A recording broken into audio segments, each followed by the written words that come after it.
सावन मास के पहले दिन गोरक्षपीठाधीश्वर और यूपी के सीएम योगी आदित्यनाथ ने गोरखनाथ मंदिर में किया भगवान शिव का रुद्राभिषेक। इस दौरान आचार्यों और पुरोहितों ने संपन्न कराया अनुष्ठान। भगवान शिव की आराधना का महत्व बताते हुए सीएम ने कहा, ये मां भक्ति, साधना और कल्याण का प्रतीक है। यूपी में अगले साल अप्रैल मई में होने वाले पंचायत चुनाव के लिए पूरी की गई ग्राम पंचायतों के पुनर्गठन की प्रक्रिया। इस बार 504 ग्राम पंचायतें हुई कम। अगले चरण में अब ग्राम प्रधान, ग्राम पंचायत, जिला पंचायत और क्षेत्र पंचायत सदस्यों सहित किया जाना है विभिन्न पदों का आरक्षण। हालांकि आरक्षण की प्रक्रिया सितंबर या अक्टूबर में शुरू होने की है संभावना। सावन के पहले दिन राजधानी लखनऊ में शिवालयों में उमड़ी शिव भक्तों की भीड़। श्रद्धालुओं ने भगवान शिव को जल चढ़ाकर की पूजा अर्चना। सड़कों पर कांवड़ यात्रा की गतिविधियां भी हुई शुरू। वहीं श्रद्धालुओं की सुरक्षा व्यवस्था को लेकर प्रशासन ने किए कड़े इंतजाम। कांवड़ यात्रा को लेकर लखनऊ अयोध्या मार्ग पर एफएसडीए का बड़ा अभियान। लगभग 20 किलो सड़े गले फल जब्त कर किए गए नष्ट। स्वास्थ्य के लिए बेहद हानिकारक थे ये फल। फूड सेफ्टी वैन ने कुल 23 खाद्य पदार्थों की मौके पर की जांच। साथ ही दुकानदारों को कृत्रिम रंग और बासी या दूषित सामग्री के उपयोग पर दी गई कड़ी कार्रवाई की चेतावनी।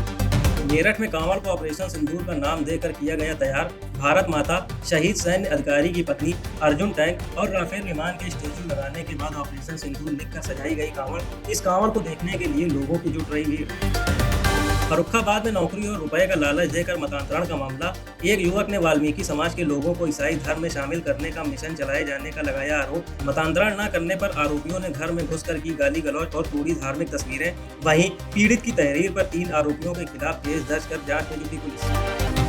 संभल में 6 दिन के बाद याकूब शाह अली चिश्ती दरगाह को खिसकाने का फिर से शुरू किया गया काम। दरगाह को अब तक 4 से 5 फीट पीछे किया जा चुका है शिफ्ट। मुहर्रम की छुट्टी और लगातार बारिश के कारण रुका था काम। ठेकेदार दिलदार हुसैन ने कहा, मजार को 35 फीट पीछे शिफ्ट करने में अभी 15 दिन और लगेंगे। मतांतरण और राष्ट्र विरोधी गतिविधियों का आरोपी छांगुर बाबा 15 साल में 4000 से अधिक हिंदुओं का करा चुका है मतांतरण। मामले में ईडी ने तेज की जांच। उधर उसकी 5 करोड़ की कोठी पूरी तरह से की गई ध्वस्त। वहीं एटीएस ने छांगुर और उसकी करीबी नीतू उर्फ नसरीन को लखनऊ जेल से रिमांड पर लेने के बाद शुरू की पूछताछ।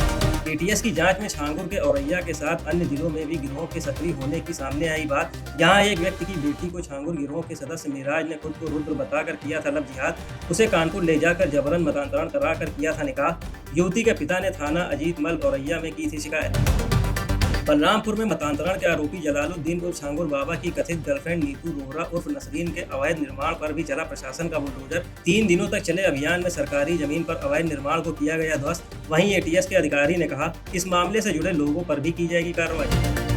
महाराष्ट्र में भाषा के नाम पर समाज को बांटने वालों को वाराणसी से दिया गया बड़ा संदेश। बाबा काशी विश्वनाथ के दर्शन के लिए महाराष्ट्र से बड़ी संख्या में आ रहे लोगों को वाराणसी कैंट स्टेशन पर माला पहनाकर किया गया स्वागत। बीजेपी नेता अनूप जायसवाल ने कहा, कश्मीर हो या महाराष्ट्र, सभी जगह भारत माता की धरती है। इस पूरे देश को तिरंगा जोड़े रखता है।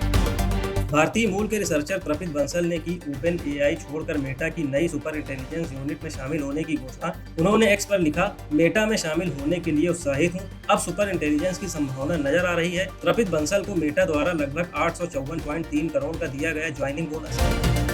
अरविंद केजरीवाल के बाद महाराष्ट्र में ठाकरे ब्रदर्स के हुंकार के बाद इंडिया गठबंधन के खत्म होने के मिल रहे संकेत। जम्मू कश्मीर के सीएम उमर अब्दुल्ला के एक बयान ने बढ़ाई अटकलें।